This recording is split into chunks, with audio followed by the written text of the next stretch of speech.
Hey guys, it's me, NCR here with another episode of the Sunshine Podcast.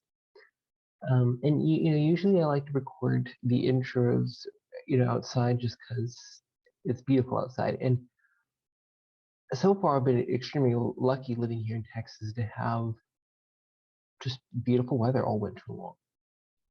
But this weekend is going to be, uh, yeah, fairly cold weekend. There's a little bit of white on the ground outside. I'm sitting in front of my window here looking out. So some kind of sleet, just teeny bit of snow, kind of icy, really cold weather. I've been seeing a few meme kind of posts, kind of comparing this weekend, kind of this what the weather's gonna be like these few days here to what it was like last year. Because last year here in Texas we experienced minus 20 degrees Celsius weather. For those who use the Celsius, otherwise for Fahrenheit it's above 0 Fahrenheit, but 30. I think the temperature right now is just 26 degrees Fahrenheit. But let me just check that in Celsius for all my Celsius lovers. Let's see, 26 degrees Fahrenheit, minus 3 Celsius. So yeah, it's not too cold. Earlier today was out about.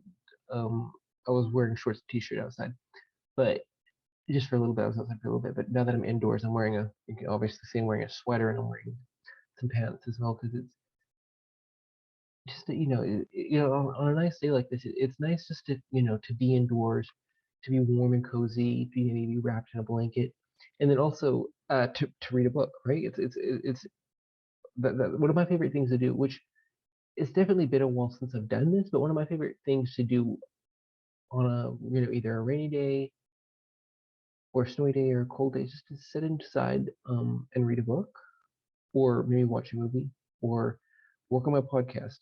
I guess those are my favorite things. But reading a book used to be my number one thing. But now I've really entered into like a productivity mode of my life. And I'm just always like creating stuff, whether I'm, the podcast or other videos or writing or whatever. I don't even have time to read anymore. But reading and kind of media input is the topic of this episode. And so, yeah, if this is your first time tuning into the Sunshine Podcast, I'm so excited that you stumbled across my podcast, and I hope you will enjoy this episode, and I hope you will listen to the end. And where's my notes at? So, I've had I want you to think about the things that you read in the media that you input into your life, because there's so many distractions. Like, one of the reasons that I find it harder to read nowadays is just the distractions, like maybe social media or other things, or just like I was saying, productivity. But yeah, think about that. And I had a guest on my podcast a while back. His bio on Instagram is thinking reader and thinking writer. Jonathan Babcock. So the episode with him was on adventure. If you haven't started following him, go follow him. Go start following him now on Instagram, because he shares lots of writing tips and writing and reading tips. But yeah, my guest today is Caleb, and he also hosts a podcast as well. So you'll hear him talk about that some, and yeah, just listen. Yeah, I hope you'll enjoy this episode. Let's tune in together to this episode and listen through to it, and then I'll come back at you again after and share some more thoughts on just reading and media input. So I'm trying to remember. I don't think I've had anyone on my podcast before who has been a podcaster themselves. So yeah, real quick, for anyone who's maybe never heard of you, could you just kind of give my guest just a little bit of information about yourself? Okay, yeah. So my name is Caleb. I started the Gist, which is my podcast, almost a year and a half ago, I guess. But I really didn't get serious with it until about a year ago. I had kind of a practice podcast I did before that, because I knew I wanted to get involved with podcasting in media from a Christian perspective, but I just didn't know how to get started or what to do. So I ended up finding this web browser hosted podcast. So I started this podcast. It was just me doing it, and it was awful, for being honest. It was pretty bad, but it got me interested in it, you know. So Mhm. about 6 months later, after that, I started the Gist, and that was kind of the podcast that I really started to get focused on and trying to build up, and really put a lot of work into to where it is now. And it's me and my co-host Heidi, who's part of it as well. Yeah, we also have some people come in third chair and do conversation with us, discuss things with us as well. But it's mainly the focus on it. We do. Um, our goal is to entertain but challenge. It's kind of our motto. We want to give content that's entertaining. We do some comedy stuff in there with it. We do some kind of more not news topics, but more topics in it. They're kind of based on more humor and comedy. But we always want to make sure we're adding that level of challenge as well with our conversations and making sure we're providing content, providing thoughts and ideas and moments where we're challenging people to grow and develop themselves and giving them resources to grow and develop themselves as well with that. So that's pretty much the whole uh, idea behind the Gist. Yeah, I love that. And yeah, and I love how you started with like an experiment podcast first, and then you created the Gist. Yeah.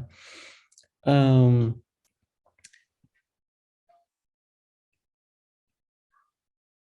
So um, as a podcast host, um, do you listen to many other podcasts? I do listen to not as much as I used to because of I'm in school now too. So time wise, my time's not is but I listen to quite a few different podcasts.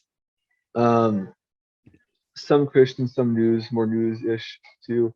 One podcast that I really enjoy, it's really I take a lot from. It's not a Christian podcast, more of a podcast. Sorry, is called Kane Show, and the way he talks, the way he presents his podcast, I like his style a lot, and the way he tells a story, the way he presents it, he does it by himself, which is hard to do as a podcaster sometimes. Um, and so, but the way he lays out a story and lays out his podcast and does it, and the way small things he does, it's really interesting. So, as far as the study goes, I try to study his podcast and really pull up from his kind of way of doing things. I just find it really interesting and unique how he does it. So, the Will Kane Show. Yeah, that's cool. So but besides the podcast, you've also created kind of a media company. Is kind of like this, like the description of your. Yes. So I also have a website where we have articles on there. It's not as active as a podcast as far as publishing and Mhm. updating, but it's pretty active. It's called the Synergist, which Digest is of course shortened to that. And so the website is www.synergistco.com, and you can check out. There's videos on there too. Like I said, it's updated, but it's not updated as frequently as the podcast is. So if you're trying to get a feel for us or check us out, the podcast is the way to go. And whenever you post new stories on there, we usually announce on the podcast. So it's active, but it's not as active as the podcast is, if that makes sense. Yeah, I'll make sure to include links to your stuff on kind of in the podcast notes and stuff for this. So that's kind of media is kind of the topic of this episode, and there's many different kinds of media, books, films, music, social media. So you do quite a bit of reading. Are you a bookworm? I would say I'm definitely a bookworm, but I wasn't always a bookworm. And so my kind of discovery of books and getting into books started with my youth pastor at the time, really began to push me to read. And so he was kind of mentoring me in a lot of ways. And he said he could sit down, get a book plan, book a month starting out. And that first month, trying to read that first book was super hard for me because I wasn't a really big book reader growing up. I like listening to audiobooks, but as far as reading a book, it was always hard for me, especially without pictures, So, Mhm. um, but he challenged me to read that book, and so over time, I began to develop that habit of reading. And this over time, I began to fall in love with reading. And so now I read. I'm right now. I'm reading about 5 or 6 books currently, and so it's just become. And I've seen one of the reasons I fell in love with it so much was I saw the growth it had in my life, saw the ways those things got applied to my life. And we recently did a segment on the podcast, taking the podcast about reading, about books, and trying to find that love for reading, trying to find that love for books. And I get some tips from there, but for me, it was all about finding love. And once I found that love for reading, it became whole easier to read. And the growth I've gotten just from reading books specifically has changed my life in a lot of ways. Mm-hmm. Yeah, there's a lot of people who, maybe aren't really into reading, and they maybe rather watch a movie rather than read a book. So, what do you prefer on that? Like, would you rather watch a movie or read a book?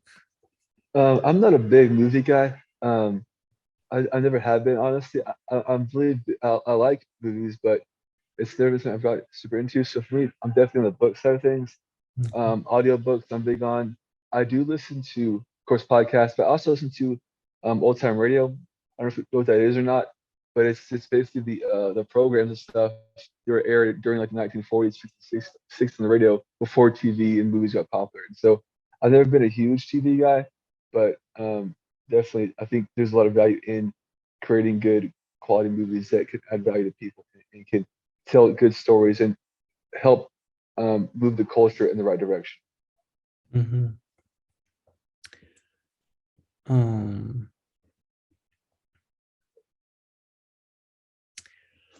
Would you say that reading is important?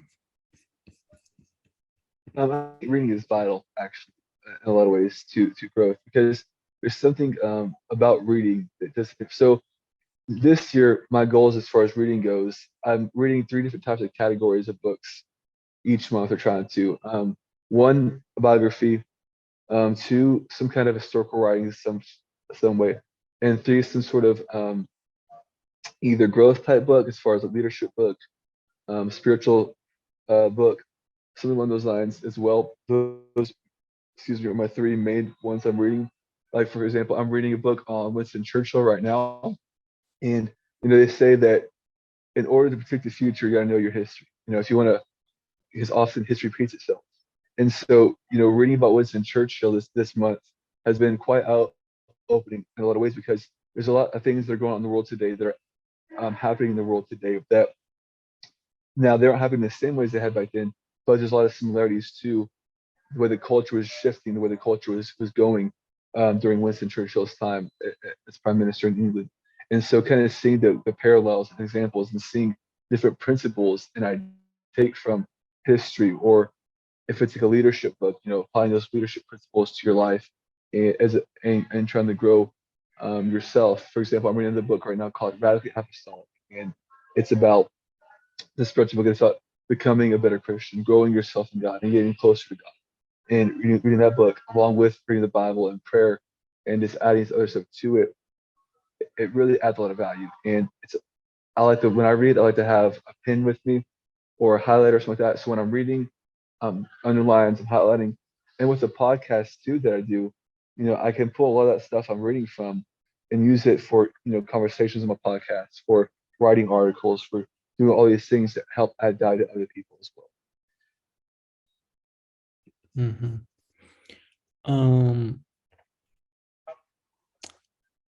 It sounds like you do a lot of heavy reading, right? Yeah, I try to. Sometimes my schedule gets in the way, so I try to read a little bit every day. Sometimes it's more than others, just depending on my schedule. So I'm in school right now too, plus work and all that fun stuff with this life. Mm-hmm. And so for me, just finding that time to read. And sometimes I think with our generation, people around my age group don't like to read as much because when they think of reading, they think of work, and chapter can be super long sometimes. Like, so my goal isn't always to even finish a chapter a day of a book. It's just whatever time I have to read, I'm going to spend that time reading. So if it's 5 minutes, well, I've added 5 minutes of reading to my day. It's not overcomplicating. I think could be easy to help a lot because a lot of times you'll start reading. I think it's like this with anything. Once you start doing it, you begin to like keep doing it. It becomes interesting. Like if you, for example, you say, I don't want to read today. I'm not really feeling it. But then you start reading for 5 minutes, suddenly you get interested in whatever's been wrote down, and you want to read more of it. Or if you're, well, I don't want to do my homework right now. once you're doing how we start getting into it, you're like, okay, I'm doing it now. I'm just get it done. So your mind starts kind of tricking you. Say, I'm going to keep on going, even though maybe at the beginning you weren't exactly wanting to do it. So it's just getting disciplined with it and building up that habit. Mhm. Um, what I know myself. I like to read a lot of like novels and fictional stories. Mhm. But it sounds like you read the like educational historic biography I kind. do read a lot of nonfiction as well, and I think reading fiction books and more, I guess, I'll call them entertainment style books, I think are valuable because what they can do too is help develop that love for reading. And there's a lot of stuff you can pull from those as well as for analogies, for examples. And Mhm. sometimes I don't know if you know who Agatha Christie is. She's a mystery writer, kind of old mystery writer, and a lot of her books are the way she writes them. She kind of writes them, and each character she's developed in her books, a lot of times are developed from like a psychological point of view. So like each of them have their kind of own the way she does makes builds her characters and makes parts of better characters is very very well and very good. So each kind of character has its own personality and it's written very much in detail. And the psychology applied, the mystery, whatever mystery she's writing, all kind of work intertwined with those characters. And it's always an amazing story to tell. And with those fictional stories, there's so many parallels you can pull from those too, just for your everyday life. You can take a superhero and you can say, here's all the good he did, here's all the bad, here's all his flaws, and we can apply that to the Christian life. We all have flaws, but at the same time, we're trying to go after God, and God is the one leading us and guiding us. And our goal is to eventually try to, erase all those flaws or get to a point where we're not sinning as much as we should, like we should, and cutting out the sin of our life, but there's still that human side of life. And we can pull these characters in these moments and apply it to our everyday life as well. And then go into inside of media as far as movies, music, and things like that as well. Mhm. What are some, because it's easy when we come to books to or movies or whatever, just to read it without thinking, right? Mm-hmm. And so as Christians or as people, we need to be thinking readers, and Yeah. think about the input that we're putting into our heads. And it's very important that the media that we digest is uplifting. Yeah. And so maybe you could share a few thoughts just about the importance of God in media. So you know, when I think of media, I think of the culture. I think today's world, media, no matter what type of media you're talking about, social media, news media, books, movies, TV, entertainment, media is, if not the biggest influence on culture, number two or number three. It's a huge influence on the culture, especially amongst my generation, our generation, the younger audiences from say 13 to 35, if put that box in there. It's probably one of the biggest influences on culture, as well as thought, as well, and morals and ideas. And so the world today is trying to push a culture, trying to push a viewpoint, a mindset that isn't always on up with God's will or God's word. And when that happens, and most of the culture is getting being influenced by media, and God's not there, well, what's going to happen? We're going to see a less godly culture, which I think we have throughout the past, really in my lifetime, as I've grown up and seeing friends I've had and then fall away from God or the culture in general. It's not a very godly culture. And so, in order to help bring back a God-centered culture, a God-focused culture, media is so key. And having platforms, having podcasts, having movies, having TV shows, having music, having all these things with God in them, or with a God focused and God focused programming or content, it can help redefine a culture, it can help influence a culture, and God's work can begin to grow in this culture. Like I said before, at the Synergist, to the gist, our goal is to entertain but challenge. We want to entertain people. We want to give them something to laugh at, to enjoy, that they can go hold on whatever type of content we produce. But if we're missing that challenge part of it, if we're not challenging them to grow in God, if we're not challenging them to do things for God, to grow just in self growth, in personal growth, in daily habits, and getting stronger and better as men, women, as Christians, then we're missing part of the point. And I think sometimes, there's a negative connotation put on the word Christian media, because you either see, it's usually two extremes. You see one where there's no entertainment value to it, or it's all entertainment value and no really meat to it. And I think one of the biggest things we have to do and keep in mind as Christian creators is yes, we want to entertain people, but at the same time, if we're missing that God aspect of it, then are we doing it for the right reasons?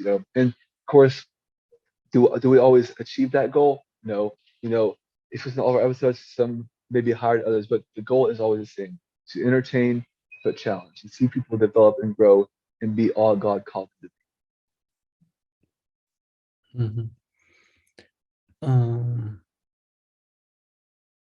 So what are some habits we can build, in order to just maximize spiritual growth? So I love habits. I love talking about habits. People get annoyed sometimes I talk about habits too much. But I've seen just trying to establish habits in my personal life and the growth it's had for me. It's really helped me out. Of course, there's some basic habits, right? Praying every day. It's a habit, as a Christian, we all got to aim for and have. Reading the Bible every day. That's a habit we all got to build and pray for. But aside from kind of the main ones or the obvious ones, I guess, one thing that I'm really trying to incorporate this year is saying no to my flesh every single day. And what I mean by that is this, we're spiritual creatures, but the flesh tries to quench the spirit. And so just saying no to yourself and what you want, and say no, I'm not going to let God, I'm not going to let my flesh tell me what to do. I'm going to let God tell me what to do or how to live my life. And, just saying no to your flesh, it can be as simple as, wanting a cheeseburger, but getting a pizza instead, and just saying no to your flesh. Because what that does is it helps your mind get to a place where it says no to what I want, to self-will. So when that thing that's been tempting you sin-wise may arise, you can say no to it because you're building that habit of saying no. Another thing I've been trying to do, this habit I've been trying to build this year, is writing down 10 things I'm thankful for every day. Because what the way the world is today, it can be easy to get down, just get a bad attitude, to get for the wrong thoughts stuff, and to get angry, have a negative perspective on life, on people, on things.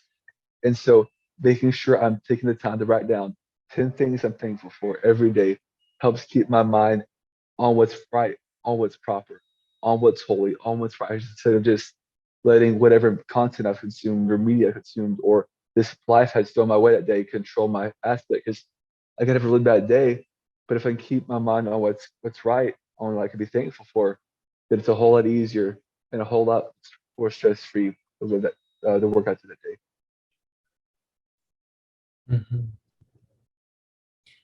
day. So you reached out to me about being a guest on my podcast, and you sent me a list of questions, and one of them was, what are some things that God has talked to you about recently? And I really like that question, because it's a question I try to kind of ask myself, like, what does God want me to think about today? I try to ask that every day. So yeah, just what are some things that God has talked to you about recently? One of the biggest things God has been talking to me about recently is relationships, and making sure my primary focus is just on relationship with Him. And this, I was praying the other day, and I couldn't get away from the thought about relationships, and I was saying, God, like, what are you trying to tell me here? I think I'm doing a good job at maintaining a relationship with you. Well, then I got the story that I felt God put in my heart, the story of Mary and Martha, right? And we have Martha who's in the kitchen, who's trying to serve Jesus, and it's find that story in Luke, chapter 10, I believe. And Martha is in the kitchen. She's trying to serve Jesus. Jesus at their house, while Mary is sitting at the feet of Jesus. And Martha gets upset and says, Jesus, hey, tell Mary to come help me in the kitchen. We got things to do. We got to help, make sure the house is right and take care of the guests. And Jesus says, Martha, Martha, you can serve whenever, but I'm here right now. And what Mary's doing, she's at my feet. I'm paraphrasing, but she's at my feet. And what she's getting right now can never take away from her. The serving can wait. And, it's as if someone who is busy, who He was trying to make content. He was trying to get school done. He was trying to work. He was trying to live a life. If I'm not careful, I can get focused on, well, I want to see my podcast hit this many numbers. I want to see my reach go this far. Well, that's not what it's about. It's all about the relationship with God. And if my relationship with God isn't there, then what's it all worth, right? And Jesus was in their house. And back then, Jesus didn't go to everybody's house, because when he taught, it was on the mountainside, it was in boats, it was to thousands of people. So if Jesus came to your house, that was a big deal. And Mary realized, you know what? Yeah, there's things to be taken care of, but Jesus is in my house today. Jesus is in my house right now. I'm going to spend it at his feet. And when you're at someone's feet, that's a sign of submission, saying, Jesus, I'm right here. I'm at your feet. Say to me whatever you want to say. Speak into my life. It's an open door for Jesus speaking to our life. And today we have the Holy Spirit. We have the Holy Ghost. And we have a new covenant after Christ died. So we have an open door to Jesus' feet every day. He can come to our house every day. But the question is, do we take advantage of that every single day?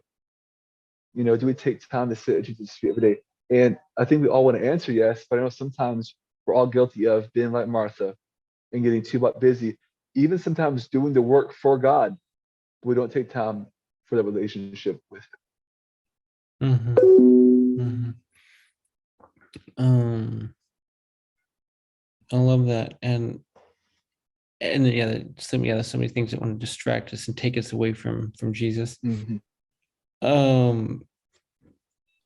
And I think this would be a great place to end the episode. But there's just a question I always ask before I end the recording. If there's just anything else you want to say before, Yeah, I think I'm good, man. I think that's a good place to end it. Of course, if you want to go check out my podcast, go ahead. If you want to check out our website, go ahead. But the main thing is just keeping a relationship with God. Focus on him.